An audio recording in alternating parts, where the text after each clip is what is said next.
मौर्य कौन थे? मौर्य कौन थे? कहां से आए थे?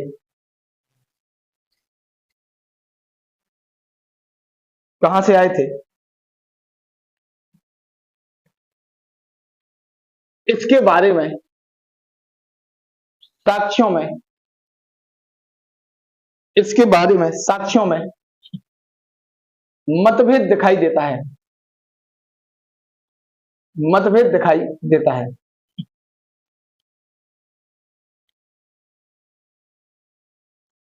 अब देखो, मौर्य वंश के पहले कौन था? मौर्य वंश के पहले नंद वंश। नंद वंश का संस्थापक कौन था? महापद्म नंद। और महापद्म नंद के कितने पुत्र? 8। इनमें से एक कौन? धनानंद। ये माना जाता है कि एक गणिका थी और ये गणिका शिशुपाल के साथ बड़ा पद दिया। महापद्म नंद लगातार युद्ध कर रहा था, लगातार साम्राज्य को बढ़ा रहा था, और महापद्म नंद के बारे में यह कहा गया कि महापद्म नंद युद्ध घोष कर रहा है, जबकि जय घोष शिशुनाग वंश के राजाओं का हो रहा है। सारे युद्ध वही जीत रहा है, और नाम किसका हो रहा है? शिशुनाग वंश का। तो कहीं ना कहीं महापद्म नंद के मन में ये बात आई कि राजा हमें बनना चाहिए। तो ये गणिका जो थी, ये बार बार कह रही थी कि महापद्म नंद को एक बड़ा पद दो। पहले की बात है, युद्धों के पहले की। तो इसको बड़ा पद दिया गया। महापद्म नंद का जो पिता था, इसका महापद्म नंद का पिता शिशुनाग वंश के यहाँ बाल काटता था, बाल काटने का काम करता था। तो ये लोग कह रहे थे कि भाई इनके बेटे को हम कैसे दे दें? तो कहा वो योग्य है। जब युद्ध देखा गया कि हाँ ये तो वाकई में योग्य है, तो उसको बड़ा पद दे दिया गया। सेना में या फिर कहें अमात्य टाइप का पद दे दिया गया। और महापद्म नंद ने अपनी योग्यता को सिद्ध भी कर दिया। और फिर महापद्म नंद ने ये देखा कि इतने सारे युद्ध किए, इतना बड़ा क्षेत्र विस्तार किया राज्य का, तो फिर गद्दी पर कौन होना चाहिए? महापद्म नंद ही होना चाहिए। एक दिन एक युद्ध का जश्न मनाया जा रहा था। उस जश्न में जो शासक था, वो शासक घूम रहा था, कालाशोक। ठीक है। और कालाशोक की महापद्म नंद ने ही छुरा मार के हत्या कर दी। राजा के पास कोई जा नहीं सकता था, ऐसे कौन सा व्यक्ति उसकी छुरा मार के हत्या कर देगा? बताओ, संभव है ही नहीं। लेकिन कई लोग कहते कि, साक्ष्य कहते कि, इतिहासकार कहते कि महापद्म नंद ने ही छुरा मार दिया और फिर हल्ला कर दिया कि राजा को किसी ने मार दिया, राजा को किसी ने मार दिया। और महापद्म नंद पर किसी ने शक नहीं किया। क्यों नहीं किया? क्योंकि महापद्म नंद जीव और जान से साम्राज्य को आगे बढ़ाने में लगा हुआ था। अब उसके मन में क्या चल रहा था, मन के अंदर की बात तो जान नहीं सकते कि क्या चल रहा है। तो महापद्म नंद फिर क्या बनता है? शासक बनता है। तुरंत नहीं बनेगा। जो कालाशोक होगा, कालाशोक के 10 बेटे, विभिन्न रानियों के पुत्र, ये 10 पुत्र एक साथ कुछ समय के लिए राज्य करेंगे। फिर उनके बाद आएगा महापद्म नंद। महापद्म नंद के ही नाम पर अपन कहें, ये 9 राजा थे। एक तो महापद्म नंद और 8 इनके बेटे, ये कुल मिला के 9 राजा थे। इसलिए इनको नववंश भी कहा गया, नववंश भी कहा गया। और यहीं से निकल के आया नंद वंश। अंतिम शासक था धनानंद। धनानंद और चाणक्य के बीच में विवाद की जानकारी आती है। चाणक्य, कौटिल्य जिनका नाम है, विष्णुगुप्त जिनका नाम है, अर्थशास्त्र जिनने लिखी है। चाणक्य, धनानंद या धनानंद और चाणक्य के बीच में विवाद की बात आती है। कई जगह ये कहा जाता है कि एक जगह ब्राह्मण भोज हो रहा था, वहां चाणक्य बैठा था, तो धनानंद ने इसको उठा के भगा दिया कि तुम तो लग ही नहीं रहे ब्राह्मण जैसे। तो कैसे? तो कहानियां है, लिखा नहीं है कहीं ऐसा। ठीक है। तो फिर चाणक्य ने तभी से सोच लिया कि जब तक नंद वंश का नाश नहीं करेंगे तब तक राज्य में लौट के नहीं आएंगे। तो चाणक्य क्या है, इस प्रकार कह सकते कि चाणक्य इसमें तैयार हो गया कि भैया हमें नंद वंश का नाश करना है। तो चाणक्य देखने लगा किसी व्यक्ति को कि कौन। इसकी मुलाकात होती है किससे? चंद्रगुप्त मौर्य से। चंद्रगुप्त मौर्य से। अब इसको थोड़ा छोड़ो, चाणक्य की बात कर रहे हैं। चाणक्य के पिता का नाम था चाणक्य और मां का नाम था चाणेश्वरी या चाणेश्वरी, ये नाम था। कितने भाई थे, कितने पुत्र थे, इनके नहीं पता। पत्नी का नाम क्या है हमें नहीं पता, नाम ने सर्च किया। ठीक है। ये क्योंकि चाणक्य के पिता का नाम तो पूछा गया है कि पिता का नाम क्या है। ठीक है। तो माता का नाम भी पूछा जा सकता है, तो ध्यान रखना। ठीक, कितने भाई थे, क्या थे, ये नहीं कह सकते अपन, ना तो हमें पता है ना हमने इतना पढ़ा है। ठीक है। अब देखो, चाणक्य को अलग अलग जगह अलग अलग नाम दिए गए। चाणक्य को अलंग नाम भी इनका है, मलुक नाम भी इनका है, या फिर अपन कहें मलंग भी इनका है, बादशाहन भी इनका है, कात्यायन भी इनको नाम दिया गया। और जो 3 नाम अपन जानते हैं वो तो है ही, एक तो विष्णुगुप्त, एक चाणक्य और एक कौटिल्य। इनका जो ग्रंथ है या जो है किताब है उसका नाम है अर्थशास्त्र। अर्थशास्त्र में किसके बारे में है? अर्थशास्त्र में राजनीति के बारे में दिया गया है कि भैया राजनीति कैसे होगी, राजा कैसे बनेगा। यानी इसमें वो विधियां बताई गई हैं जिन विधियों से क्या बनोगे आप, राजा बनोगे। तो नहीं कहते चाणक्य नीति, चाणक्य नीति वही कि भैया चाणक्य की ये पॉलिसी है कि कैसे अपन को राजा बनना है, कैसे काम करना है। तो ये तो इसमें इसके वर्णन है, अर्थव्यवस्था का यहाँ पर वर्णन नहीं है। नहीं तो अपन कहें कि अर्थशास्त्र यानी इकोनॉमी, इकोनॉमी का यहाँ डिस्कस नहीं है, यहाँ पर है राजनीति कि भैया राजनीति कैसे होगी। अब देखो चाणक्य की मृत्यु कैसे हुई।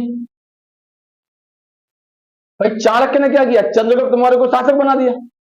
अब उसके बाद तो क्या होगा, चाणक्य साइड में हो जाएगा। फिर भाई राज्य करेगा चंद्रगुप्त मौर्य को सलाह देगा। लेकिन चाणक्य की मृत्यु कैसे हुई, इसके बारे में इतिहासकार जो है साक्ष्य वो अलग अलग बात कहते हैं। एक तो साक्ष्य ये कहता है कि चाणक्य सब कुछ करने के बाद बिंदुसार के समय में कहा चले गए, जंगल में चले गए और फिर वहां से कभी नहीं लौटे, यानी वहीं उनकी मृत्यु हो गई, जंगल चले गए। पहला तो ये कहते हैं। दूसरा कंसेप्ट ये कहते कि चाणक्य की हत्या करवा दी किसने, हेलेना ने। हेलेना कौन, चंद्रगुप्त मौर्य की पत्नी यानी सेल्यूकस निकेटर की पुत्री। और सेल्यूकस निकेटर को हराया था किसने, चंद्रगुप्त मौर्य ने। तो कई लोग ये कहते कि हेलेना ने इनकी हत्या करवा दी। क्यों करवा दी, अपने पिता की हार का बदला लेने के लिए। और ये कहा गया कि हेलेना ने जहर दे दिया चाणक्य को और चाणक्य मर गए। दूसरा तथ्य यह है कि एक व्यक्ति है सुबंधु, सुबंधु है बिंदुसार का अमात्य, बिंदुसार का अमात्य है। अमात्य का मतलब क्या हुआ, वही मंत्री वगैरह या अधिकारी वगैरह, ये अमात्य है। सुबंधु ने षड्यंत्र किया और बिंदुसार को भटका दिया, या बिंदुसार के मन में चाणक्य के प्रति घृणा का भाव पैदा कर दिया। बिंदुसार चाणक्य से इसलिए नफरत करने लगा क्योंकि बिंदुसार को यह बताया गया कि उसकी मां दुर्धरा की हत्या या दुर्धरा की मौत के जिम्मेदार कौन है, चाणक्य हैं। चाणक्य क्या करते थे, चंद्रगुप्त मौर्य को खाने में जो खीर होती है, खीर में थोड़ा थोड़ा जहर मिला के खिलाते थे कि अगर कोई इनको जहर दे दे तो ये बच जाएं। उतने जहर में क्या कर पाए, ये कंट्रोल कर पाए, या फिर इनकी बॉडी क्या कर पाए, उस जहर को एक्सेप्ट ना करे, उस जहर को काट दे। क्योंकि राजा को बचाना क्या था उस समय बहुत बड़ी बात थी। 20 कन्याएं उस समय आसपास घूमती रहती थी। तो फिर ये कहा गया कि राजा को बचाया जाएगा। और चंद्रगुप्त मौर्य जब भी खाना खाते थे तो पहले चाणक्य आते थे, चाणक्य टेस्ट करते थे फिर खाते थे। एक दिन क्या हुआ कि चाणक्य को आने में देर हो गई, तब तक दुर्धरा ने वो खीर का प्याला उठाया, खाना उठाया और खा गए। मतलब पूरा नहीं खा पाया, जैसे कहा जाए चाणक्य वो आ गए, चाणक्य आ गए। चाणक्य ने रोका, लेकिन तब तक उस जहर का प्रभाव दुर्धरा पे दिखाई देने लगा। और कुछ ही समय बाद दुर्धरा क्या हो गई, अचेत हो गई। अचेत यानी बेहोश हो गई। अचेत होने के बाद दुर्धरा को जब इलाज के लिए ले जाया गया, शल्य चिकित्सा के लिए, तो चिकित्सकों ने ये कहा, डॉक्टर उस समय वैद्य वगैरह थे, ये कहा कि अब तो मुश्किल है, या तो इनके पेट में पल रहे बच्चे को बचाओ या इनको बचाओ। तो एक काम करते हैं, पहले बच्चे को बचाते हैं, उसके बाद मां को बचाएंगे। तो पहले पेट काट के बच्चा निकाला गया, उसको बचाया गया। बच्चे के ऊपर जहर की एक बूंद का प्रभाव पड़ चुका था, इसलिए उस बच्चे का नाम रखा गया बिंदुसार, और दुर्धरा को बचा नहीं पाए। तो बिंदुसार से यह कहा गया कि चाणक्य की वजह से ही, तो बिंदुसार ने क्या कर दिया, चाणक्य को जेल में डलवा दिया। दुर्धरा चंद्रगुप्त मौर्य की पत्नी थी और महापद्म नंद की बेटी थी। बिंदुसार दुर्धरा का पुत्र था, यानी चंद्रगुप्त मौर्य का पुत्र। ठीक है। तो बिंदुसार ने को ये लगा कि चाणक्य ने हमारी मां के साथ ऐसा किया तो हम इनको जेल में, तो कहा जाता है जेल में डाल दिया और वहीं उन्होंने समाधि ले ली। लेकिन कई जगह ये भी है कि बिंदुसार को जब बाद में पता चला कि ऐसी बात है कि चाणक्य ने तो हमें बचाया है, उसमें चाणक्य की गलती नहीं थी, तो बिंदुसार फिर चाणक्य को रिहा करता है, चाणक्य फिर चले जाते हैं वन निकल के। लेकिन जो सुबंधु था, और इस सुबंधु को बिंदुसार कैद कर लेते हैं, लेकिन सुबंधु जेल से भाग जाता है। और जब जेल से भाग जाता है, सुबंधु कैद से भाग जाता है, तो वहां चाणक्य को मारने के लिए पहुंचता है, जहां पर चाणक्य झोपड़ी बना के रह रहे थे। और कहा जाता है कि अंत में सुबंधु ने चाणक्य की झोपड़ी पर आग फेंक दी, जिसमें उसकी झोपड़ी में आग लगी और चाणक्य वहीं भस्म हो गए। चाणक्य से दुश्मनी इसलिए थी कि उसी पद पर आप हो और उसी पद पर एक और है, लेकिन राजा आपकी बात नहीं सुन रहा, उसकी बात सुन रहा है और पद एक ही है, तो जलन तो होगी। भाई तुम दो दोस्त लग जाओ, सिलेक्ट हो जाओ, तुम्हारी नौकरी लगे बरनी चौराहे पर सुबह शाम ड्यूटी करने की और दूसरी की लग जाए एसपी ऑफिस में बैठने की, तो नहीं लगेगा कि ऐसी किस्मत अच्छी है कि एसपी के पास बैठा है। एसपी तो हमें जान नहीं रहा लेकिन उसको जान रहा है ना। तो वही थ्री इडियट का डायलॉग है कि अगर दोस्त फेल हो जाए तो दुख होता है, लेकिन टॉप कर जाए तो और बड़ा दुख हो जाता है। तो सुबंधु शायद जो भी हो ये चाहता था ऐसे, तो बाद में बताएगा कि सुबंधु ने वो कर दिया। हेलेना इसलिए चाणक्य से जलती थी या चाणक्य से कि हेलेना के पास दो मुद्दे थे।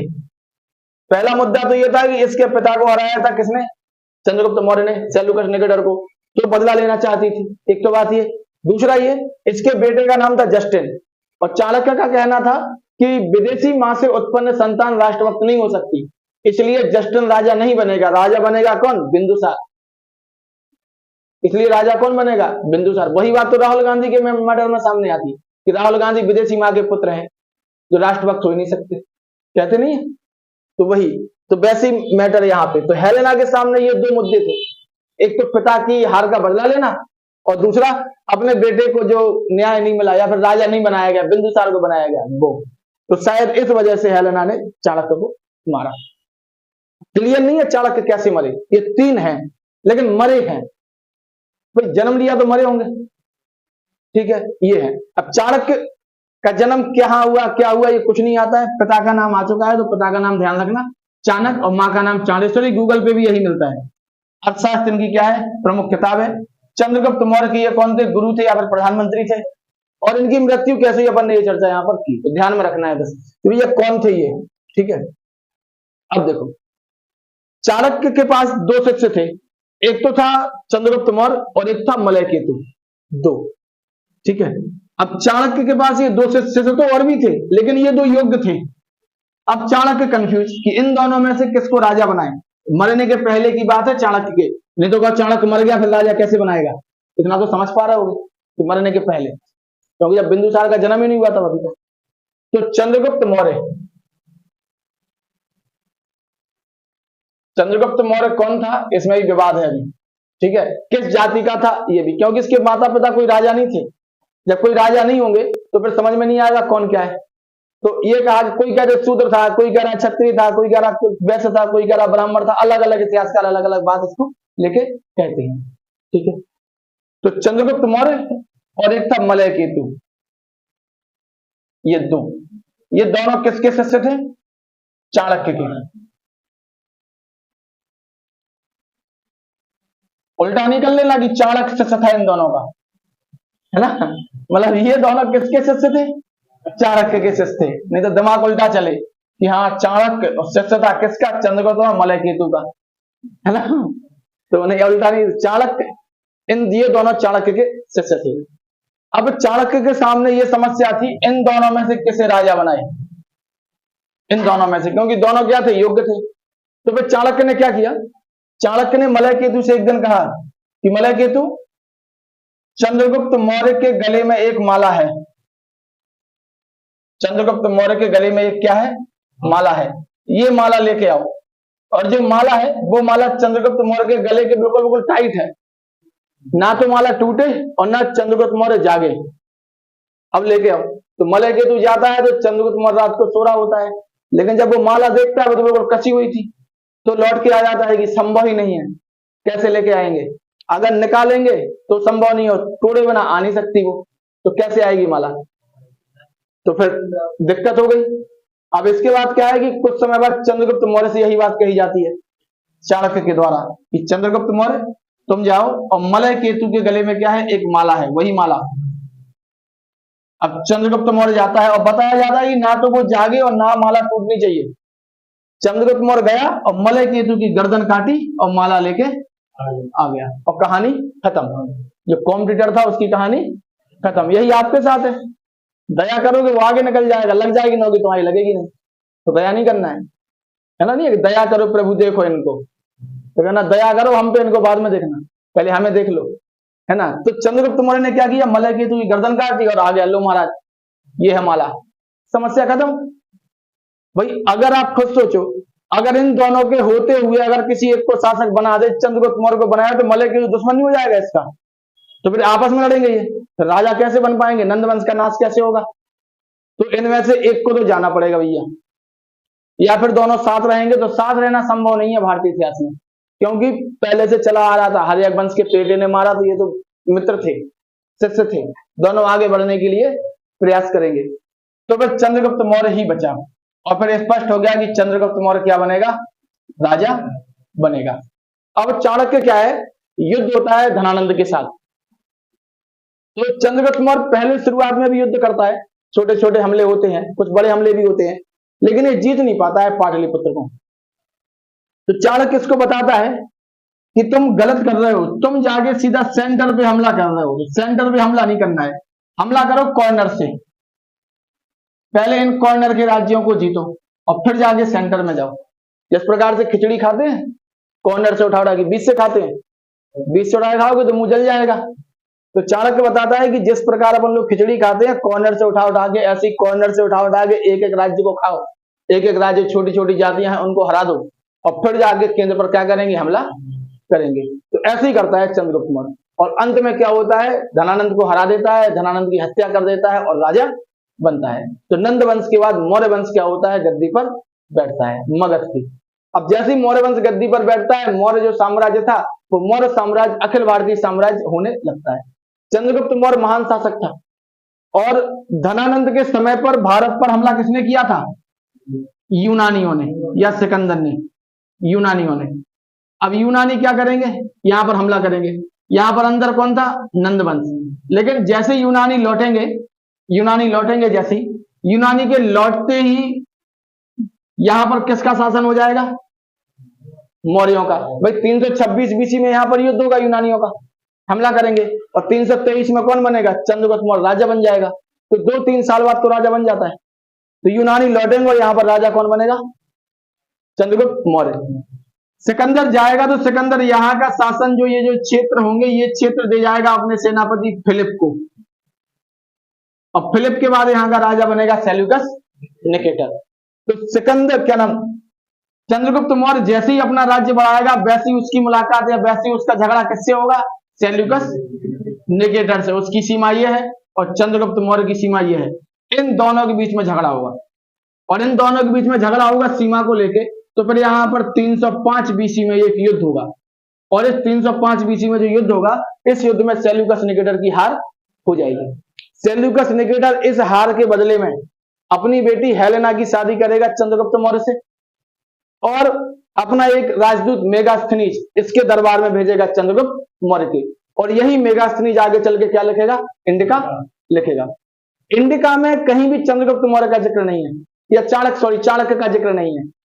अगर उसमें जिक्र नहीं है तो क्या हम मान लें कि चाणक्य नहीं थे, भाई साक्ष्य क्या कहते, जब जिक्र नहीं है तो नहीं है, उसमें जिक्र है ही नहीं।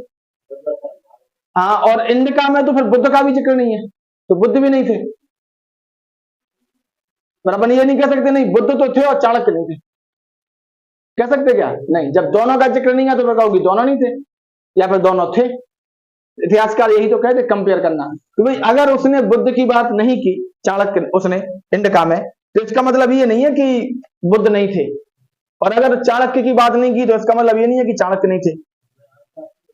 अर्थशास्त्र तो चाणक्य ने लिखी है, अर्थशास्त्र में तो चंद्रगुप्त मौर्य का जिक्र नहीं है, तो क्या चंद्रगुप्त मौर्य नहीं था? अर्थशास्त्र में कहीं भी आपको चंद्रगुप्त मौर्य का जिक्र नहीं मिलता है। एक राजीव रंजन प्रसाद हैं, यूट्यूब पे ही हैं, बहुत बड़े इतिहासकार हैं, तो वो बताते हैं कि किन किन साक्ष्यों से उन्होंने बताया कि यहाँ पर इनका जिक्र नहीं है। तो चंद्रगुप्त मौर्य का जिक्र नहीं है अर्थशास्त्र में, तो क्या चंद्रगुप्त मौर्य नहीं था?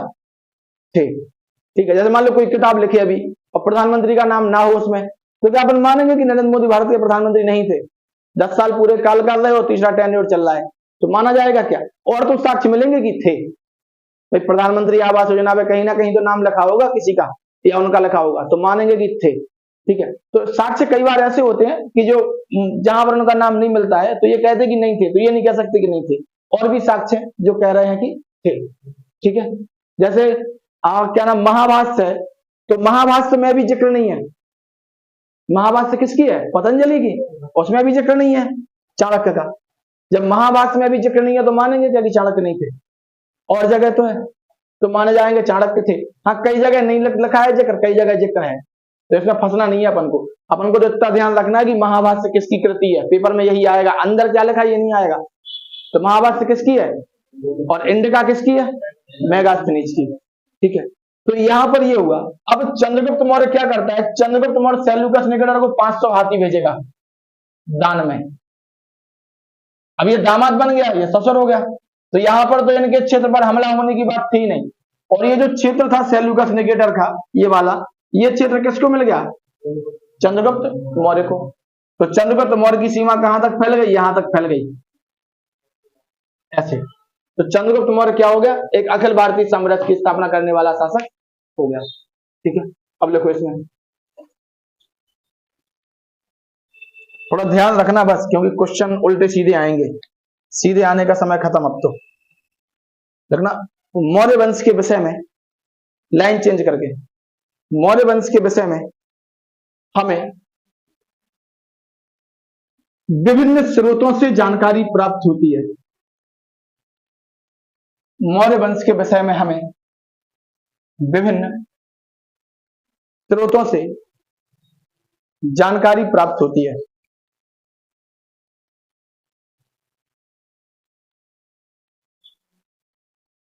जानकारी प्राप्त होती है। अब देखो, अगर मौर्य वंश की अपन जानकारी लें तो मौर्य वंश के स्रोत क्या हैं इनकी जानकारी के? तो पहला स्रोत तो यहां पर आएगा साहित्य। इस साहित्य में क्या, लिटरेचर जो लिखा हुआ है उसमें क्या? तो साहित्य में अगर अपन देखें तो कहां से जानकारी प्राप्त होगी? इसमें नंबर 1 करके साहित्य डालना। नंबर 1 साहित्य, यानी किन साहित्य से जानकारी प्राप्त हो रही?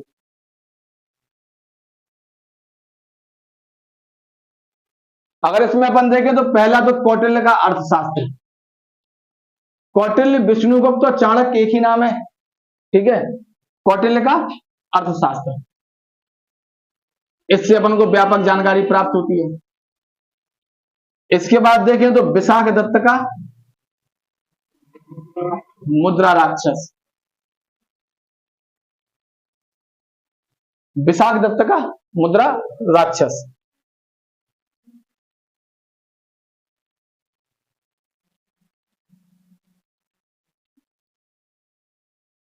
सोमदेव का कथा सरित सागर। सोमदेव का कथा सरित सागर।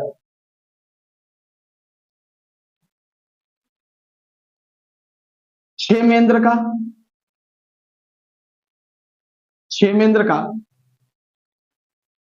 बृहद कथा मंजरी।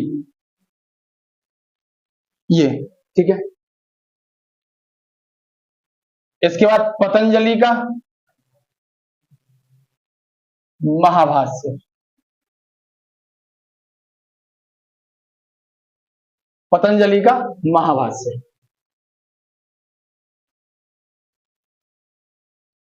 महाभाष्य।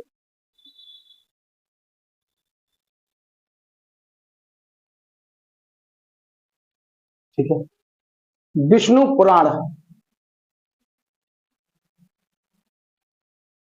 ये पिछले पीसीएस में क्वेश्चन आया। 3 पुराण लिखे थे, 3 वंश लिखे थे, मिलान करो कौन सा वंश किससे संबंधित है, किस पुराण से। तो ये क्वेश्चन आ गया था, लूसेंट में भी लिखा है, बॉक्स में लिखा है, लूसेंट में ध्यान है। ये 3 पुराण लिखे और 3 वंश के नाम लिखे। तो विष्णु पुराण से भी हमें किसका जिक्र मिलता है? मौर्य वंश का जिक्र मिलता है। सब कुछ भूल जाओ तो भूल जाओ, लेकिन राइटर के नाम नहीं भूलना है कि मुद्रा राक्षस किसकी है, कथा सरित सागर किसकी है, बृहद कथा मंजरी किसकी है, महाभाष्य किसकी है, और किस पुराण का संबंध मौर्यों से है या मौर्य वंश से है, तो विष्णु पुराण का। ठीक है भाई, इसमें ये अपन को ये नहीं पढ़ना है कि यूपीएससी नहीं दे रहे अपन की, अपन को लिखना है बस। अपन को इनका पता चले कि भैया ये किताब इनकी है, इसलिए बता रहे हैं आपको यहाँ पे। विष्णु पुराण में मौर्य वंशों के बारे में जानकारी पूरी है, पूरी तो नहीं कह सकते लेकिन बृहद जानकारी उनके पास है। हाँ ठीक है। महाभाष्य में जानकारी है, संगों की भी जानकारी यहाँ पर महाभाष्य में है। मालविकाग्निमित्र में भी शुंगों की जानकारी है।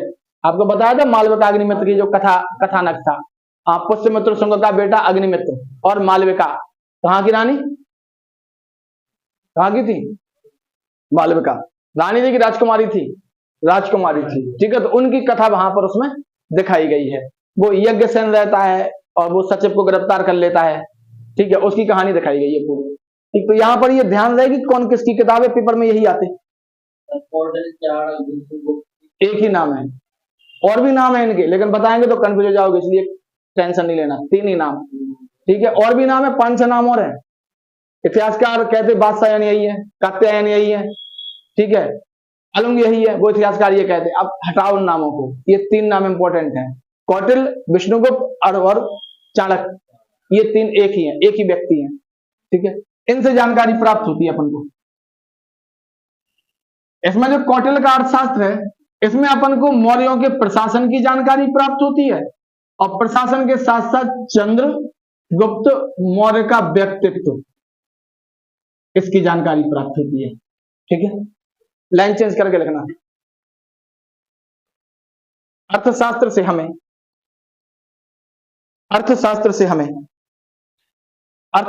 हमें मौर्य प्रशासन और चंद्रगुप्त मौर्य के व्यक्तित्व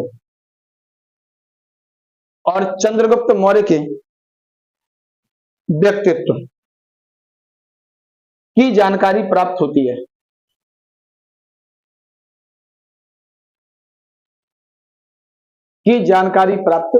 है।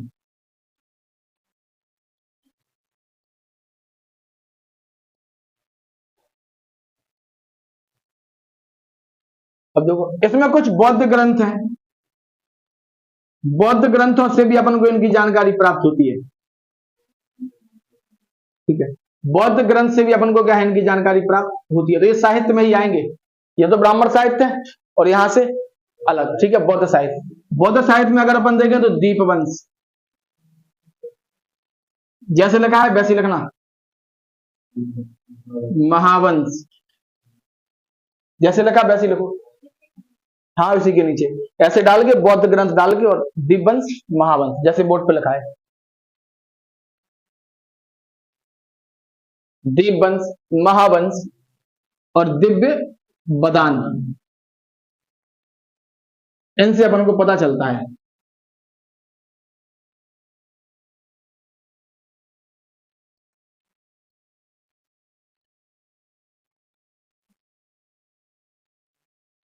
पेपर में आता है दीपवंश महावंश किस धर्म के हैं, तो बौद्ध धर्म के। ठीक है, ध्यान में रखना है, ऐसे जैसे लिखा है किस धर्म के हैं, किसकी जानकारी मिलती है। जैन स्रोत भी है। जैन स्रोत में एक तो कल्पसूत्र, जैन स्रोत में एक तो अपने सामने भद्रबाहु का कल्पसूत्र और एक अपने सामने है परिशिष्ट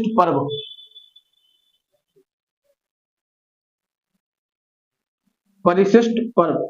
इन दो से जानकारी मिलती है। तो जैन ग्रंथ में लिखना, जैसे लिखा वैसे लिखना। पेपर में आता है कि किस धर्म का ग्रंथ है। और परिशिष्ट पर्व किसने लिखा है, बताओ भैया, पहले अपन पढ़ चुके हैं, हेमचंद्र। इसलिए कह रहा है कि जो पढ़ा है वो तो बना ही रहो कम से कम। हाँ, परिशिष्ट पर्व जैन ग्रंथ है।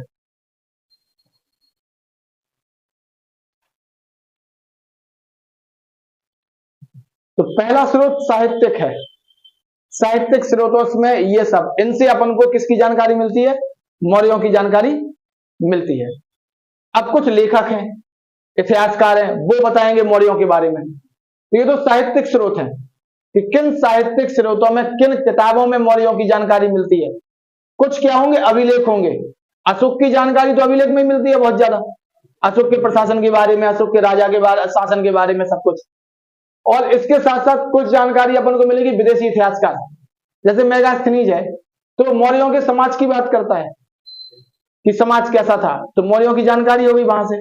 जस्टिन है, प्लूटार्क है, ये सब बता दे। जस्टिन तो ये कहता कि लगभग 6 लाख की सेना लेके इसने चंद्रगुप्त मौर्य ने पूरे भारत को रन डाला, 6-6.5 लाख की सेना लेके। तो अब 6-6.5 लाख की सेना होगी तो कितना बड़ा राजा होगा। अब सोचो 6 लाख की सेना आ रही है उसके साथ, तो वो ये कह रहा है। तो इनसे हमें पता चलता है कितनी बड़ी सेना थी। सेना में विभिन्न प्रकार जो 6 लाख व्यक्ति हैं सेना में, तो सेनाएं टुकड़ियों में होंगी 5-5, 10-10 हजार करके। उनमें अधिकारी नियुक्त होंगे जो अपनी टुकड़ी को क्या करेगा, मैनेज करेगा। हाँ, जस्टिन भी तो कहता है, ठीक है, कि भैया इतने को लेकर क्या कर दिया, इसने पूरे भारत को रौंद डाला। तो यहाँ पर अधिकारी वगैरह इनकी जानकारी मिलेगी किनसे, इन लोगों से, कि इतना बड़ा शासन इनका था। ठीक है, तो ये तो साहित्यिक स्रोत हो गए। अपन को ध्यान में रखना है कि ये किसने लिखे, इनके राइटर नहीं है, ये तो ऐसे ही है। ठीक है, भद्रबाहु का कल्पसूत्र है और परिशिष्ट पर्व किसका है, हेमचंद्र का। ये दोनों जैन ग्रंथ हैं और ये कौन से ग्रंथ है, बौद्ध हैं, और ये ब्राह्मण साहित्य हैं ऊपर के। ठीक है, हाँ, राजदूत था, उसने भेजा था चंद्रगुप्त मौर्य के दरबार में। सेल्यूकस निकेटर तो सिकंदर द्वारा जो नियुक्त किया गया था सेनापति फिलिप, उसका संबंधी था। कई जगह पुत्र लिखा है लेकिन पुत्र नहीं मानते। ठीक है, अपन तो ये मान सकते हैं कि हाँ, फिलिप के बाद चंद्रगुप्त, वो सेल्यूकस निकेटर यहाँ का राजा बना इन क्षेत्रों का। ठीक है, ये मान सकते हैं अपन। बिल्कुल लड़ाई होगी यार। तुम सिंपल सी बात सोचो, यहाँ पर तुम्हारा राज्य है एक्स का और यहाँ पर वाई का राज्य है, तुम शासन कहां बढ़ाओगे आगे, यहीं तो बढ़ाओगे। इस समय राज्य कहां पर थे, यहीं तो थे, यहीं तो बढ़ाओगे। जब यहाँ पर राज्य बढ़ाओगे तो यहाँ सीमा पे पहुंचोगे तो युद्ध नहीं होगा दोनों का, तो फिर युद्ध होगा दोनों का, या तो तुम जीतो या ये जीते एक कोई। तो यहाँ पर कौन जीता, चंद्रगुप्त मौर्य जीता। तो भाई सेल्यूकस निकेटर से 305 बीसी में युद्ध हुआ था और सेल्यूकस निकेटर को हरा दिया चंद्रगुप्त मौर्य ने। ठीक है, अभी अपन बात कर रहे हैं अभी इसके युद्ध की। ठीक है, आगे लिखना, लाइन चेंज करके लिखना। विदेशी विवरणों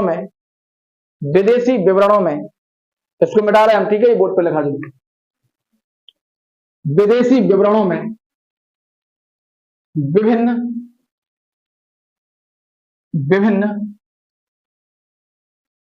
लेखकों के विवरण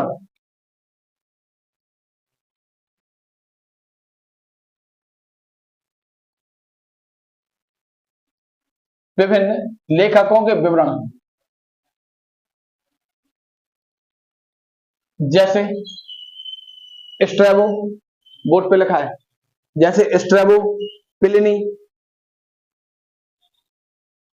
प्लूटार्क,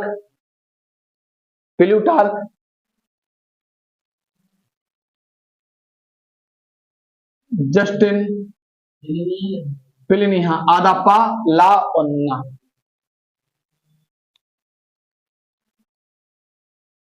प्लूटार्क, जस्टिन, एरियन, निर्याकस,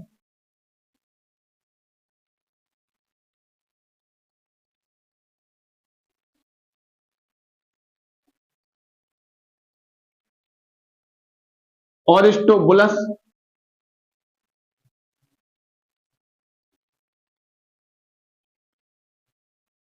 और ओनेसिक्रेट्स। ओरिस्टोबुलस और ओनेसिक्रेट्स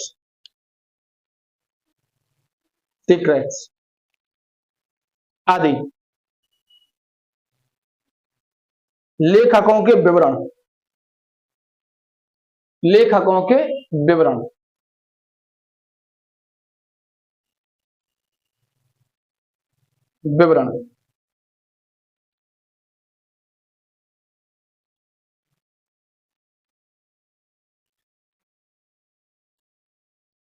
अब देखो एक नाम मिलता है यूनानी उसमें लेखों में, सेंड्रोकोट्स, ये नाम मिलता है यूनानी लेखों में। अब सेंड्रोकोट्स कौन था ये नहीं पता था कि कौन है भैया ये सेंड्रोकोट्स, कहां का राजा है, मतलब इतना महान राजा कहां का है ये पता ही नहीं था। फिर आगे चल के जस्टिन है और स्ट्रैबो है, इन दोनों ने बताया कि सेंड्रोकोट्स ही चंद्रगुप्त मौर्य है। इन्होंने बताया कि यही चंद्रगुप्त मौर्य है, यही। भाई इसका नाम यूनानी लेखों में क्या मिला है, सेंड्रोकोट्स मिला है। और ये कहा कि सेंड्रोकोट्स ही भारत में चंद्रगुप्त मौर्य है। जो भारत का राजा है जो इतनी ज्यादा जानकारी हमें प्राप्त हो रही है, ये कौन है? यही है, चंद्रगुप्त मौर्य है। तो सेंड्रोकोट्स की सबसे पहले पहचान की गई चंद्रगुप्त मौर्य के रूप में। और जो जो सेंड्रोकोट्स ने किया, भाई भारत में जो होगा वही सेंड्रोकोट्स है। और सेंड्रोकोट्स अपने यहाँ तो किसी का नाम मिलेगा नहीं। किसी का नाम अपने मोहल्ले में हैमिल्टन है? नहीं है। पीटर इंग्लैंड है? नहीं है। लॉर्ड मार्ले है? मिंटो है? किसी का पड़ोस में तो नहीं है? नहीं है। मिंटो तो है, पटोरा की वो चाची आती है आंगनबाड़ी में, है ना? हाँ, मिंटो चाची है, तो वो आंगनबाड़ी में तो वो तो है, लेकिन और ऐसे नाम नहीं मिलेंगे। तो अपने यहाँ ऐसे नाम ही नहीं है। अपने यहाँ ऐसे नाम नहीं है तो अपन कैसे मान ले अपने समाज में कि सेंड्रोकोट्स कहीं और का था? यूनानी लेखकों ने ये नाम दिया। सब यूनानी लेखक ही थे ऊपर लिखे, इन्होंने तो नाम दिया है सेंड्रोकोट्स, और इसी को माना गया चंद्रगुप्त मौर्य। तो अब इतिहास क्या हो गया? क्लियर हो गया। अब जो भी हो, लेकिन उनके लेखों में सेंड्रोकोट्स नाम मिलता है चंद्रगुप्त मौर्य का, लेकिन काम वही मिलते जो चंद्रगुप्त मौर्य ने भारत में किए। तो फिर ये माना गया कि वही व्यक्ति है। ठीक है, तो सेंड्रोकोट्स की पहचान सबसे पहले चंद्रगुप्त मौर्य के रूप में की गई। ठीक है, लिखना, लाइन चेंज करके लिखना। सेंड्रोकोट्स की पहचान, सेंड्रोकोट्स की पहचान चंद्रगुप्त मौर्य के साथ की गई। चंद्रगुप्त मौर्य के साथ की गई।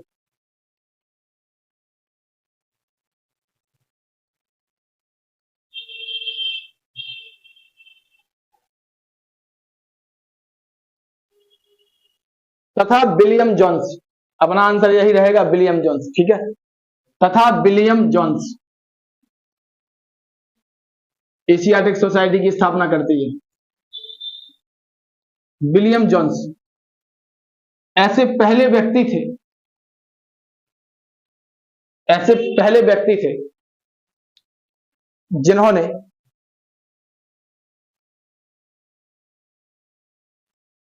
सेंड्रोकोट्स को,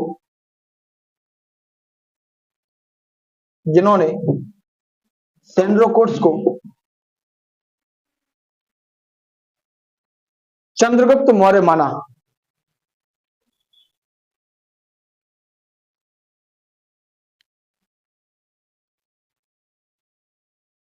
चंद्रगुप्त मौर्य माना। ठीक है, ये विदेशी थे। आप विदेशी साक्ष्य अपने पास कि विदेशी, और विदेशी के माध्यम से मौर्यों के बारे में क्या जानकारी मिलती है।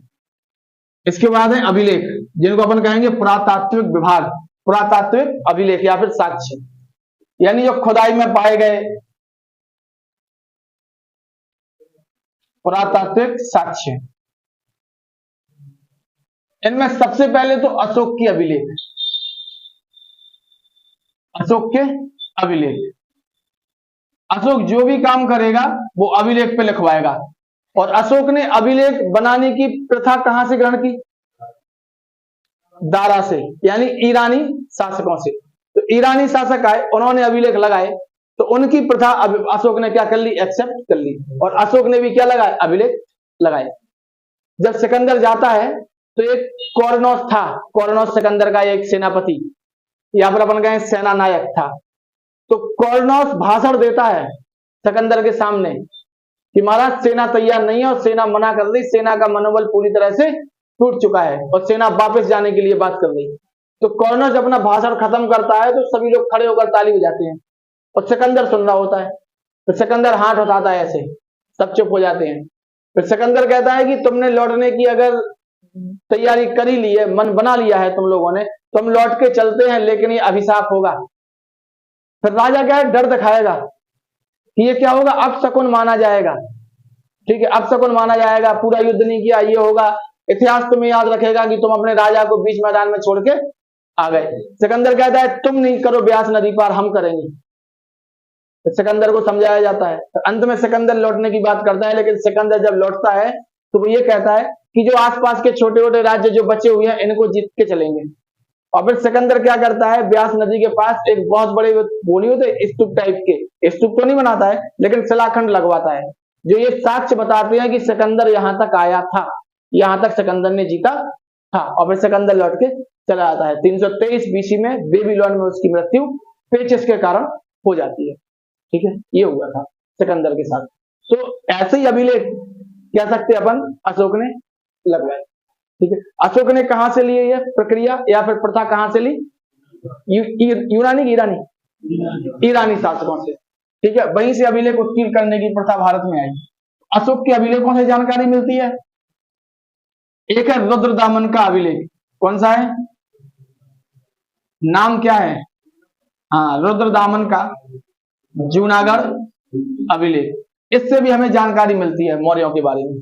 जूनागढ़ बहुत इंपॉर्टेंट है। जूनागढ़ एक रियासत थी महावत खां की, है ना। तो महावत खां और महावत खां जूनागढ़ के वो थे, कह सकते हैं अपन की शासक, जूनागढ़ यानी गुजरात में। और ये चाह रहे थे पाकिस्तान के साथ हो जाए, भारत के साथ ना हो। जनसंख्या पूरी हिंदू थी। जब आजाद हुए अपन तो रियासतों को ये वो दिया गया कि रियासत या तो भारत में शामिल हो जाए या पाकिस्तान में शामिल हो जाए या फिर वो स्वतंत्र बनी रहे, ये कहा गया। तो रियासत कह रही थी कि हम तो स्वतंत्र रहेंगे। तो ये वही जूनागढ़ वाली रियासत है जिसका शासक कौन था? महावत खां। महावत खां कुत्ते पालने का शौकीन था।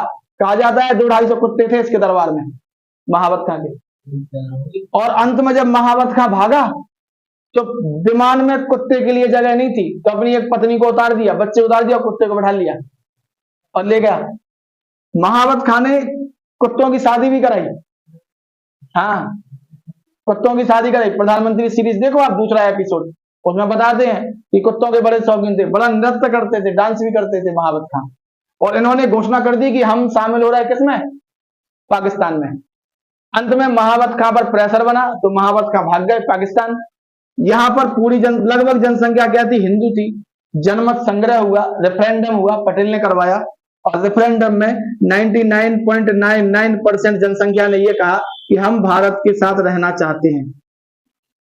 1 लाख या 1.25 लाख के करीब वोट भारत को मिले और 91 के करीब वोट मिले उनको जो पाकिस्तान के साथ जाना चाहते थे। यानी 91 लोगों, लगभग 100 या 91 लोगों ने यह कहा कि हम पाकिस्तान के साथ रहेंगे और 1 लाख से अधिक लोगों ने कहा कि हम भारत के साथ रहेंगे, ये कहा। तब जाके जूनागढ़ भारत में आई।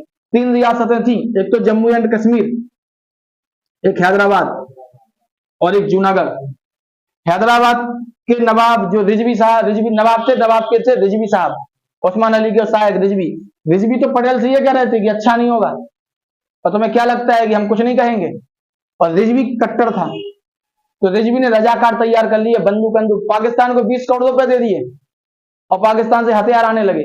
जब पता चला तो यहाँ पर पुलिस कार्रवाई हुई, ऑपरेशन पोलो चलाया गया और पुलिस कार्रवाई के द्वारा हैदराबाद को भारत में शामिल किया गया। पुलिस का पेपर उठा के देख लेना, पूछा गया, जो अभी पेपर जो लीक हो गया कि हैदराबाद को कैसे शामिल किया गया पुलिस कार्रवाई से। ठीक है, पैट में भी शायद पूछा गया यही। ठीक, जम्मू एंड कश्मीर के राजा थे कर्ण सिंह। तो जम्मू एंड कश्मीर विलय पत्र के द्वारा भारत में शामिल हुआ। हरि सिंह राजा थे, हरि सिंह के बेटे का नाम था कर्ण सिंह, ये शामिल हुए। पाकिस्तान ने हमला कर दिया। हमला कर दिया तो ये कहा गया कि हम तुम्हारी रक्षा नहीं कर पाएंगे। भारत ने कहा जब तक तुम भारत अपना कश्मीर का विलय भारत में नहीं करो हमारी सेना कैसे जाएगी। जैसे ही विलय हुआ वैसे ही भारत की सेना पहुंच गई और बाहर निकाल दिया जो पाकिस्तानी कबायली सेना थी, और पूरा कश्मीर किसका हो गया? भारत।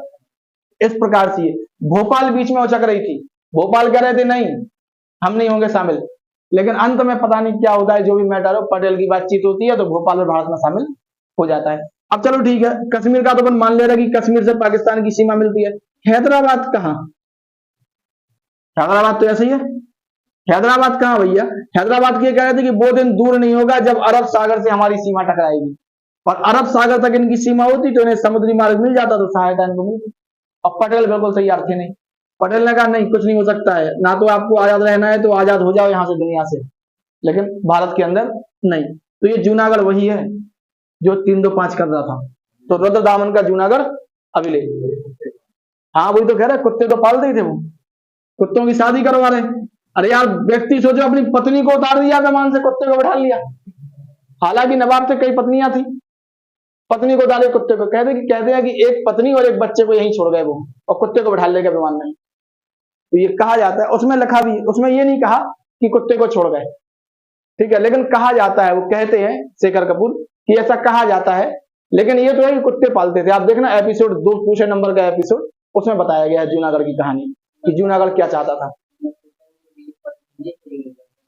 हाँ, कुत्ता जरूरी है, ठीक है। तो ये वही जूनागढ़ वाला मैटर है, ठीक है।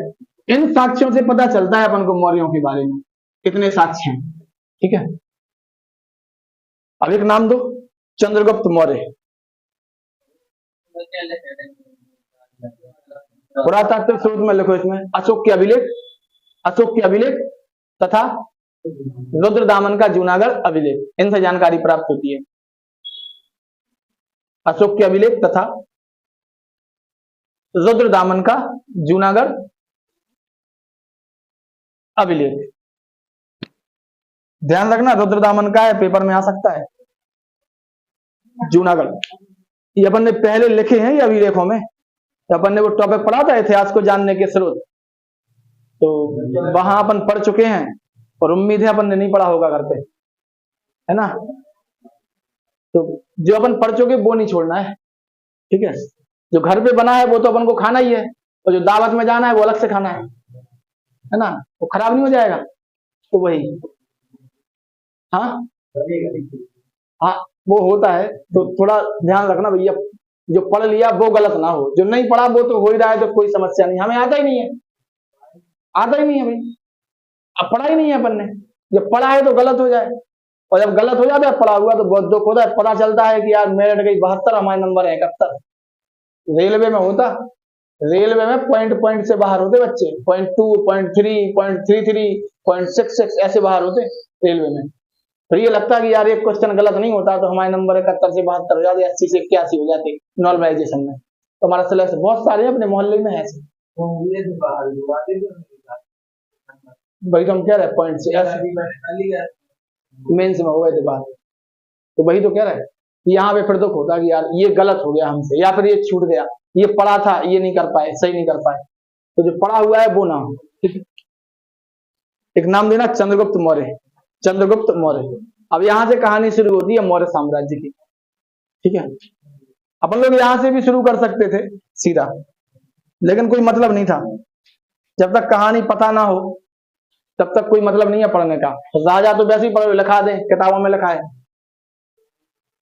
अब देखो चंद्रगुप्त मौर्य कौन था, कुछ लोग कहते शूद्र था, कुछ लोग कहते कुछ था, इससे अपन को कोई मतलब नहीं है क्या था, पेपर में नहीं आता।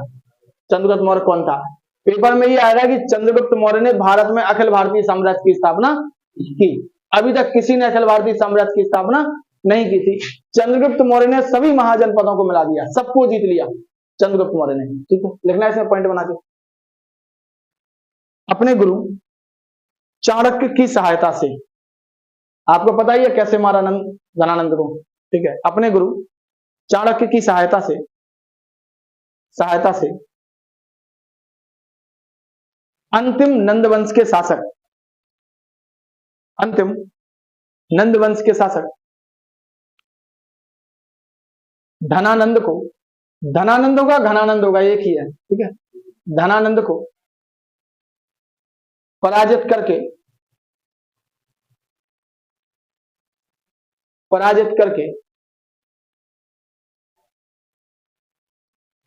25 वर्ष की आयु में, 25 वर्ष की आयु में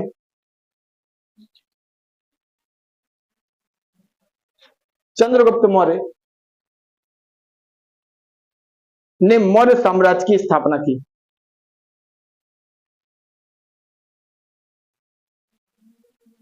मौर्य साम्राज्य की स्थापना की।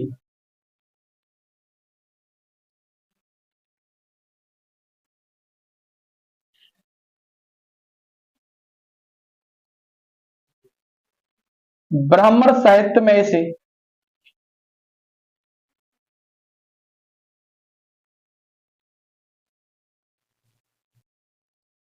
ब्राह्मण साहित्य में इसे शूद्र, ब्राह्मण साहित्य में इसे शूद्र, बौद्ध एवं जैन साहित्य में क्षत्रिय,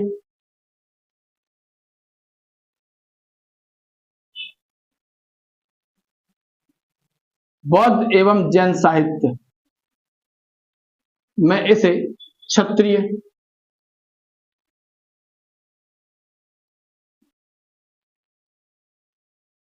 और विशाख दत्त के मुद्रा राक्षस में इसे बिरसल या निम्न कुल का बताया गया। बिरसल या निम्न कुल का बताया गया।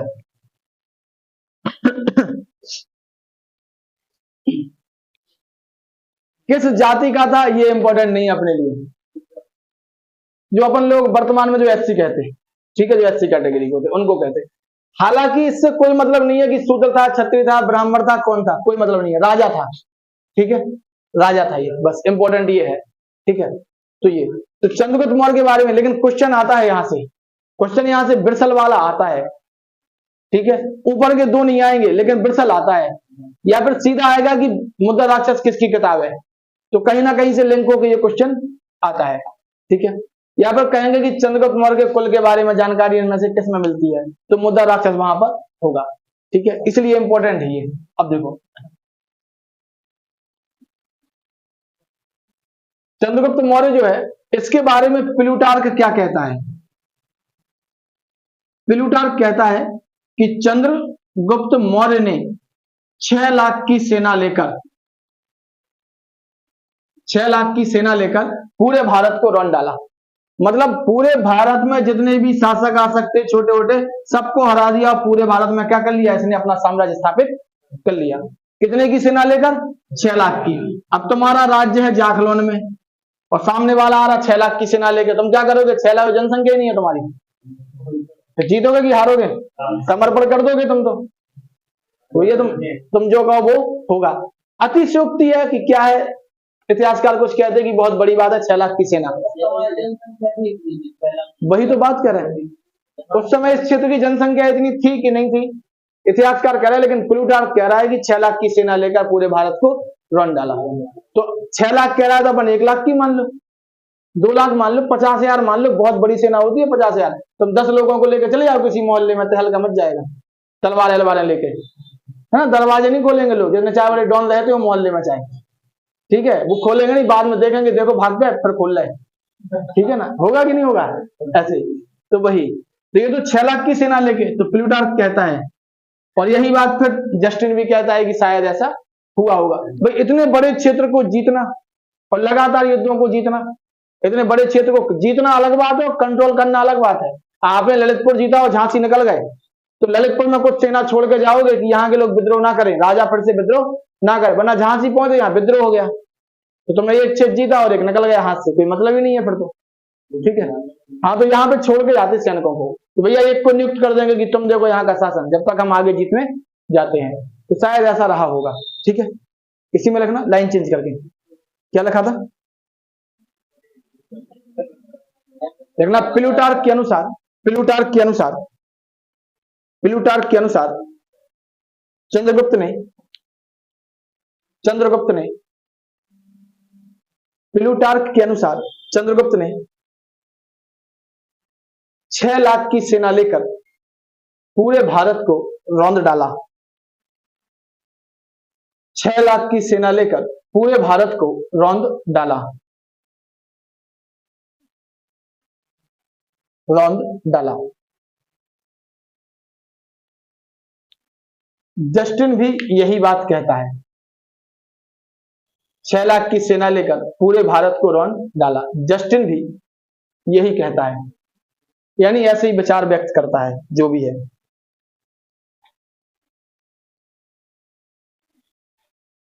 अब देखो 305 बीसी में हुआ युद्ध किसके साथ?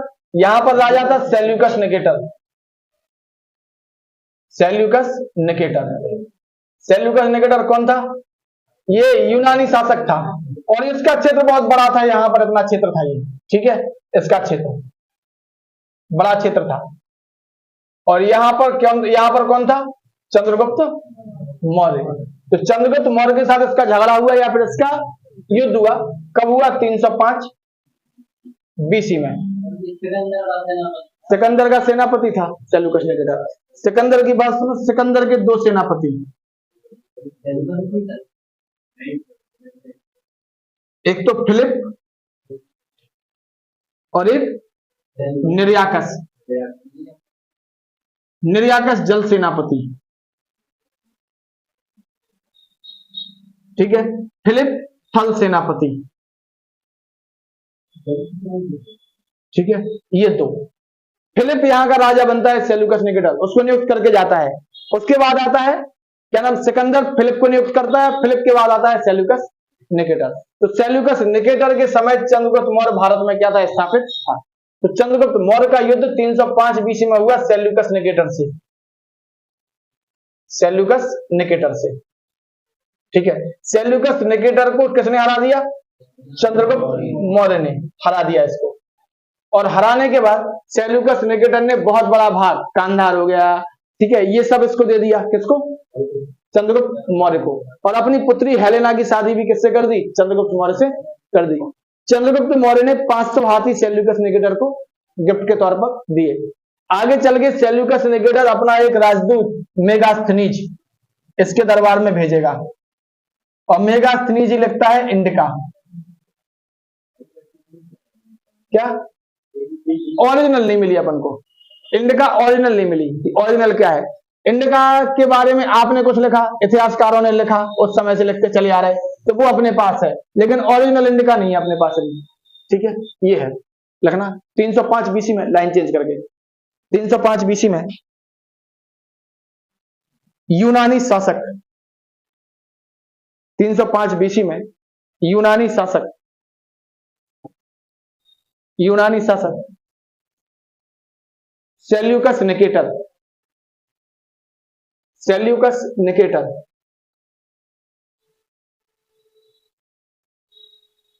और चंद्रगुप्त मौर्य का युद्ध हुआ।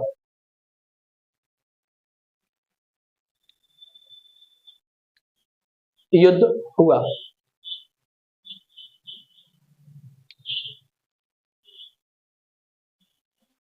जिसमें निकेटर की हार हुई, जिसमें निकेटर की हार हुई।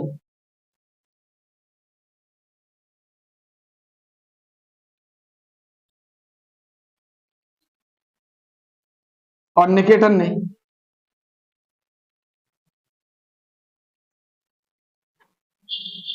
अपनी पुत्री हेलेना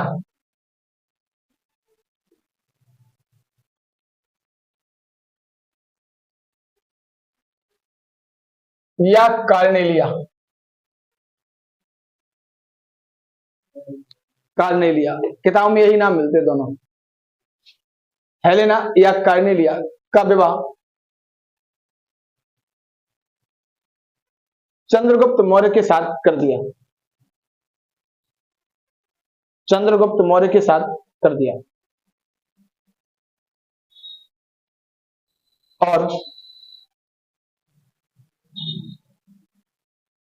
और उसने उसने यानी सेल्यूकस ने, और उसने हेरात, ये लिखा है हेरात,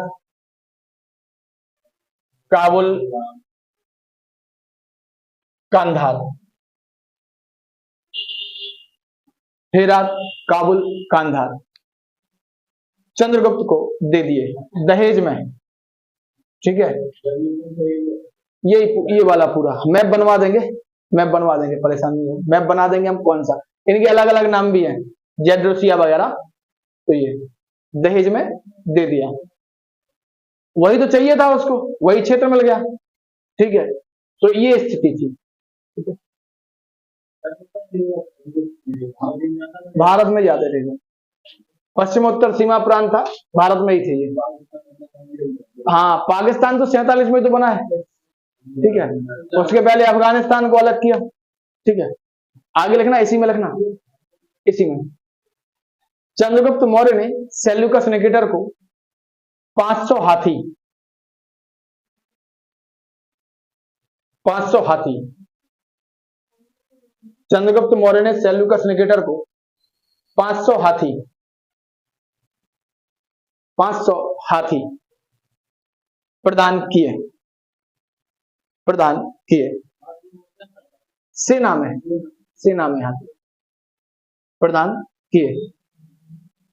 उस समय तोप थोड़ी ना थी कि टैंक चलते थे, अंदर घुसे हैं भाई। तुम पैदल से ना दो, हम हाथी पे बैठे हैं, तुम हमें कैसे मारोगे? अगर तुम हमारे हाथी को भाला मारोगे तो हाथी गुस्सा हो जाएगा, है ना, तो हाथी कुचल देगा, तुम्हें नहीं कुचल देगा, और तुम्हारे साथ साथ जो लोग होंगे आसपास उनको कुचल देगा। तो हाथी का प्रयोग ये होता था, हाथी सेना को कुचल देते थे। और 500 हाथी आ रहे, अब एक हाथी आ जाए मोहल्ले में अपने और पागल हो जाए, या मान लो तोड़ फोड़ सब लोग घर में घुस जाएंगे, 2 दिन बाद निकलेंगे घर में से, है ना, 500 आ जाए तो वही तो कह रहे हैं, तो घर ही गिर जाएंगे। अगर 500 हाथी आ जाए तो सेना मजबूत करने के लिए हाथियों का, उस समय क्या था, उस समय घोड़े हाथी यही जो थे, पैदल सेना। हाँ, बाहुबली में देखते तो हैं अपन, हाथी के ऊपर बैठा रहता है वो काल के, है ना ये। और हेमू भी तो हाथी पर बैठा रहता है, जब उसमें बाण लगता है आंख में और गिर जाता है, फिर हेमू को बैरम खा मार देता है, और फिर अकबर का शासन क्या होता है, स्थापित होता है। तो ऊपर बिल्कुल हाथी में बैठे ऊपर दिख रहा हो, तो निशाना भी क्या होगा, सटीक हो जाएगा। अकबर नहीं बैठा था, लेकिन युद्धों में नहीं, वो समझदार थे, उनको पता था कि, हाँ उसको पता था कि भैया क्या है, और वो खुद नहीं जाता था, 2-4 युद्धों में खुद गया, बाकी युद्धों में सेनापतियों को भेजा उसने, ठीक है। इसमें लगना लाइन चेंज करना, लाइन चेंज लेना। सेल्यूकस निकेटर ने अपने राजदूत मेगास्थनीज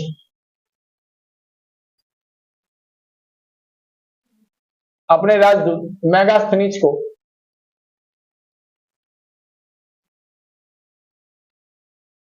चंद्रगुप्त मौर्य के दरबार में भेजा।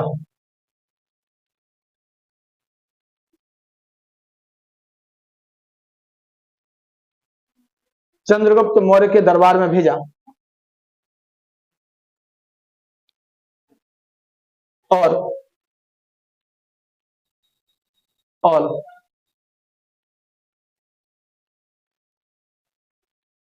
इसी की कृति का नाम इंडिका है, या किताब का नाम इंडिका है। इसी की कृति का नाम इंडिका है, इसी की कृति का नाम इंडिका है।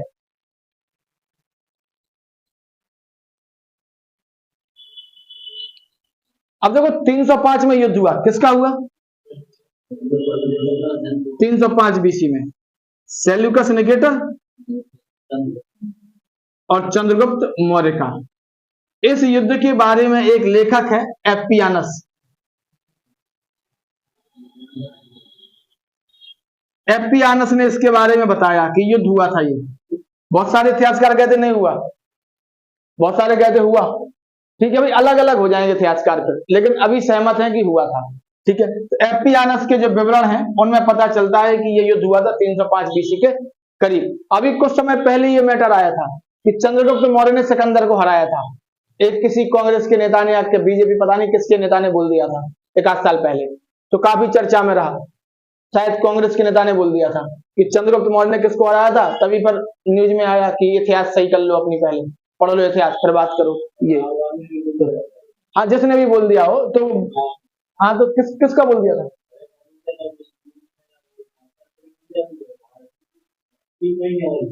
तो सही तो है।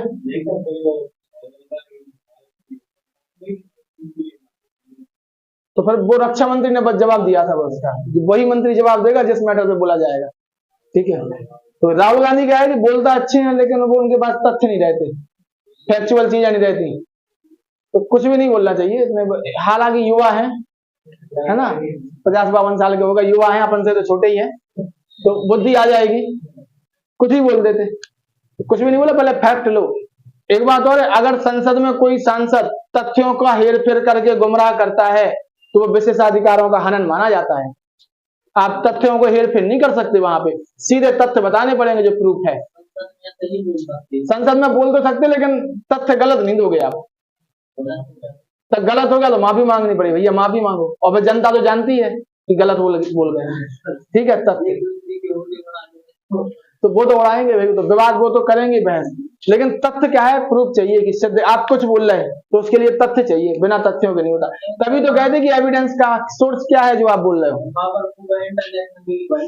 वो तो बनी जाएगी, पूरा देश देख रहा है, फिर लोग क्या कहेंगे कि इनके देश के नेता ही ऐसे हैं, तो ये तो वहां पे एविडेंस चाहिए भैया, प्रूफ चाहिए, बिना प्रूफ के नहीं। आपने बोल दिया कुछ भी, पर तुम कहते हो ना कि अपन बोल दो कि हमारे दादा दादा सब लोगों ने अकबर को हराया था, अंग्रेजों को रॉबर्ट क्लाइव तो यहाँ मारा था पटक के, तो रॉबर्ट क्लाइव भाग गया बेचारा बंगाल, नहीं तो कहीं ललितपुर आया था रॉबर्ट क्लाइव, लेकिन हमारे जो पूर्वज थे अपन के सबके, उन्होंने भयंकर मारा रॉबर्ट क्लाइव को। कहा? तवन मंदिर के पीछे, है ना, तवन टीला जैसे कहते थे पहले उसको, तो वहां बहुत मारा, कंपनी बाग जब बना नहीं था। और फिर जब रॉबर्ट क्लाइव को मारा तब फिर अंग्रेजों को लगा कि यहाँ पर हमारा शासक पिटा था, इसलिए इसका नाम कंपनी बाग, तो कंपनी बाग रखा गया। तो बोलने से क्या होता है? प्रूफ तो चाहिए कि कहाँ लिखा है, साक्ष्य क्या है। इतिहास में बोलने से नहीं होता, प्रूफ चाहिए। तो कोई भी तथ्य आप बोल रहे हो तो आपको प्रूफ देना पड़ेगा, चाहे संसद हो चाहे कहीं, बिना प्रूफ के नहीं माने जाते। तभी तो लोग कहते हैं इसका एविडेंशियल सोर्स क्या है, कहां से लिया आपने ये तथ्य बताओ। तभी कुछ समय पहले बोल दिया था कि चंद्रगुप्त मौर्य ने किसको हराया था? सिकंदर को, सेल्यूकस नहीं, सिकंदर को, ये बोल दिया था। अब सिकंदर को अगर इसने हराया तो फिर वो नंदवंश कौन था जिनसे ये डर रहे थे सिकंदर के सैनिक? तो फिर तो इतिहास का टाइम पीरियड ही क्या हो जाएगा, अलग हो जाएगा। फिर नंदवंश की जगह चंद्रगुप्त मौर्य था, तो फिर ये युद्ध भी क्या हो जाएगा, और पहले हो जाएगा, फिर बाद में नहीं होगा ना, पहले होगा। तो ये भाई जब घनानंद की जगह पे या धनानंद की जगह पे चंद्रगुप्त मौर्य पहुंचेगा तो युद्ध का समय भी तो पहले हो जाएगा, है ना, कि बाद में नहीं होगा। तो ये स्थिति है। तो यहाँ पर इनके बारे में जानकारी एफपी आनस ने दी है। ये क्वेश्चन आया नहीं है अभी तक, लेकिन आ सकता है कभी भी कि सेल्यूकस निकड़ा इनके युद्ध की जानकारी किसने दी है, तो एफपी आनस ने दी है। इसी को आधार बनाया गया है। ठीक है, ये लिखा अपन नहीं लिखा, लिखना। चंद्रगुप्त मौर्य और सेल्यूकस निकेटर के बीच में युद्ध की जानकारी या युद्ध के वर्णन। चंद्रगुप्त मौर्य और सेल्यूकस निकेटर के बीच में हुए युद्ध का वर्णन, हुए युद्ध का वर्णन, हुए युद्ध का वर्णन के बीच में हुए युद्ध का वर्णन वर्णन एफपी आनस ने किया है। आपके क्वेश्चन बाहर नहीं होंगे पेपर में, बस पढ़ते रहो, लेकिन एफपी आनस ने किया है।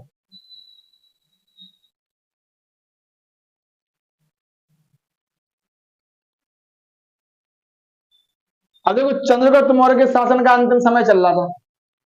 जब चंद्रगुप्त मौर्य के शासन का अंतिम समय चल रहा था तो चंद्रगुप्त मौर्य के शासन काल में मगध में 12 वर्ष का अकाल पड़ता है। कितने वर्ष का? 12 वर्ष का अकाल। और चंद्रगुप्त मौर्य फिर क्या करता है, राज्य छोड़ के चला जाता है दक्षिण, यानी मगध छोड़ के वो कहां चला जाएगा? दक्षिण। और दक्षिण में सिरवड़ बेलगोला, मैसूर में सिरवड़ बेलगोला में संलेखना विधि द्वारा क्या करता है? अपने प्राण त्याग देता है। संलेखना विधि क्या होती है? जैन धर्म की होती है।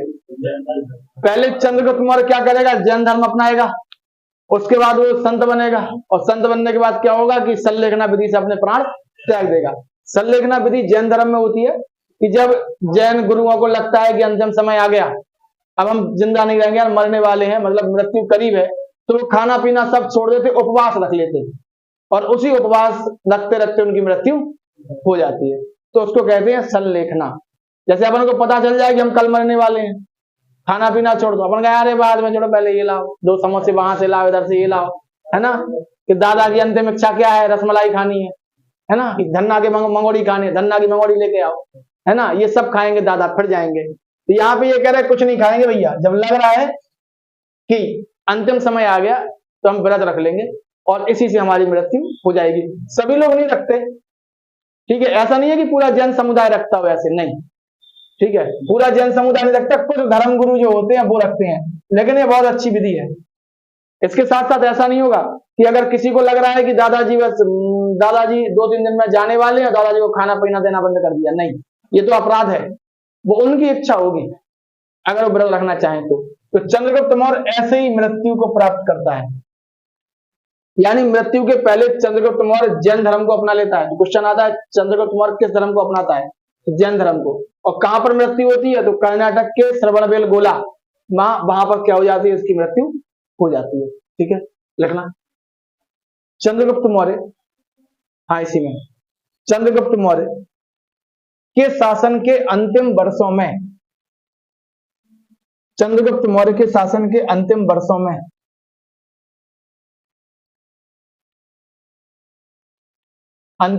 में मगध में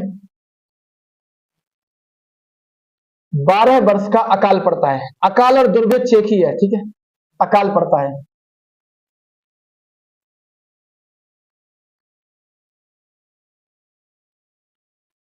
तथा चंद्रगुप्त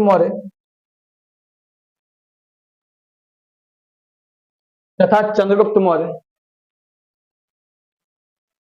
अपने पुत्र के पक्ष में गद्दी त्याग कर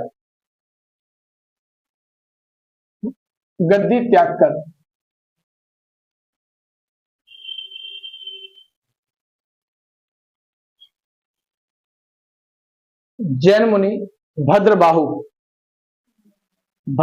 ये लिखा है ऊपर, जैन मुनि भद्रबाहु से जैन धर्म की दीक्षा लेता है।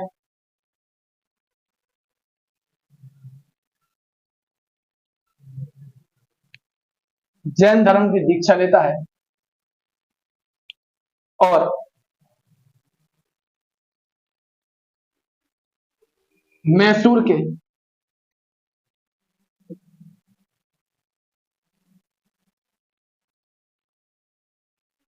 श्रवण बेलगोला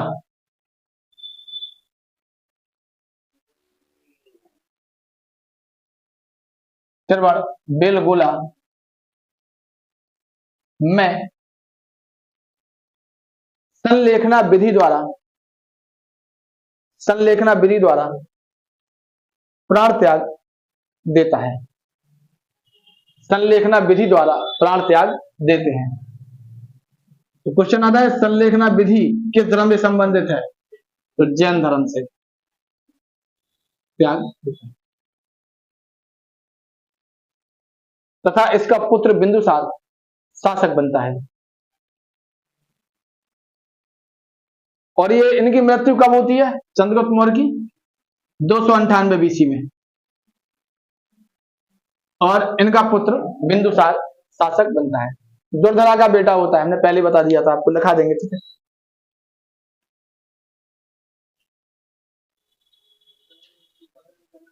दुर्धरा, कई जगह दुर्धरा को बताते हैं महापद्म नंद की बहन थी दुर्धरा, कई जगह। भाई धनानंद को मारा है, अब धनानंद के रिश्तेदार होंगे वो सब एक होंगे, जब वो सब एक होंगे तो उससे बचने के लिए क्या करना होगा, दुर्धरा से विवाह कर लो उसकी बहन से।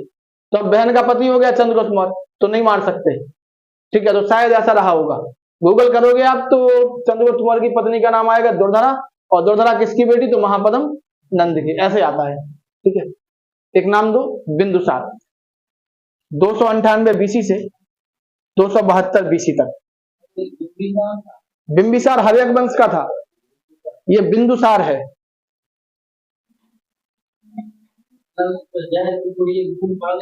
इसी का नाम उसको बिंदुसार, इसी का नाम बिंदुसार था। बिंदुसार 298 बीसी से, और क्या आप आए नहीं थे इसलिए कहते डेली आओ। 272 बीसी, 272 बीसी, इसको पढ़ेंगे अपन अगली क्लास में, अब गुरुवार को, ठीक है। कल सोमवार मंगलवार बुधवार अपनी पॉलिटी, ठीक है। जितना चल रहा उतना तैयार करते रहो, ठीक है। जैसे पेपर की डेट आएगी अपन टाइम बढ़ा लेंगे, शाम को टाइम फ्री रहता है हमारे पास 7 बजे से, शाम को भी कर लेंगे 1 आध घंटा, ठीक है, 6 या 7 बजे से, जैसे टाइम रहेगा वैसे। लेकिन पुलिस के पेपर के लिए ऐसे नहीं कि बैच ही शाम को हो जाएगा, बैच नहीं होगा शाम को, ठीक है, बैच तो सुबह ही चलेगा। पढ़ लेना थोड़ा घर जाके, नहीं तो कोई मतलब ही नहीं है पढ़ने का इतना ज्यादा। टेस्ट क्या रहे थे, हमने कहा टेस्ट सीधा पुलिस में ही होगा, सरकारी टेस्ट होगा, सरकारी लेगी सीधा। हम आपको सीट दे देंगे वो करा के फोटो कॉपी, नहीं वो हमारे जहाँ से फोटो कॉपी होती थी वो क्या है, वो बंद हो गया जेल में यार। हाँ, उन्होंने कोई फर्जीवाड़ा कर दिया तो बंद हो गया, बच्चों ने रिपोर्ट कर दी, किसने कर दी,